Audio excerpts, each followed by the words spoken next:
the officer handled himself during something that's so stressful, I was like, this is something I want to be a part of. Tonight in Operation Crime and Justice, in a time when police departments across the country are struggling to fill ranks, Metro Police say today's graduation shows a different story that's unfolding in Nashville. More than 30 new officers are joining the force, including one who says a tragic day at the Covenant School solidified her decision to serve. Fox 17 News' Madeline Nolan joining us live at the North Precinct, where that officer starts her very first shift tomorrow. Madeline? Yes, Megan, she says that she watched that officer run into danger and it inspired her during a really critical moment to join MNPD's force. And on top of that, this all comes as Metro continues to work on building up their ranks. 122! 1-3-1-5! 32 new officers graduated Thursday, one of the largest classes MNPD has seen in years. For Gabriela Woods, who moved from Kentucky, this badge represents more than a career move.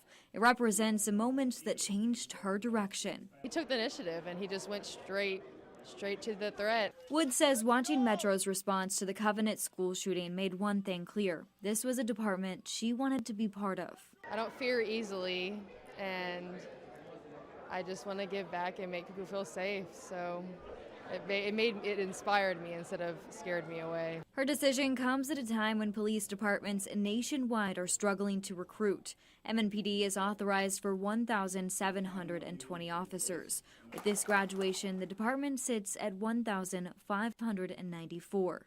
To have people join our police department because they saw a response means so much, because it shows our level of preparedness that, you know, we thought we may never ever see and hoped we never see a school shooting, but we did.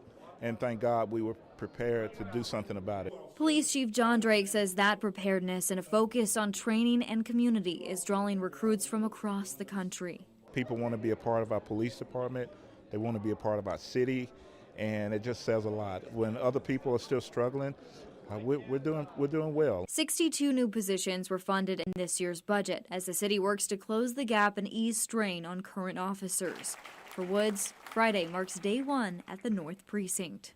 You know what you want to do, and you just have to take this step and trust yourself. A step she says she's ready for in a city she now calls home.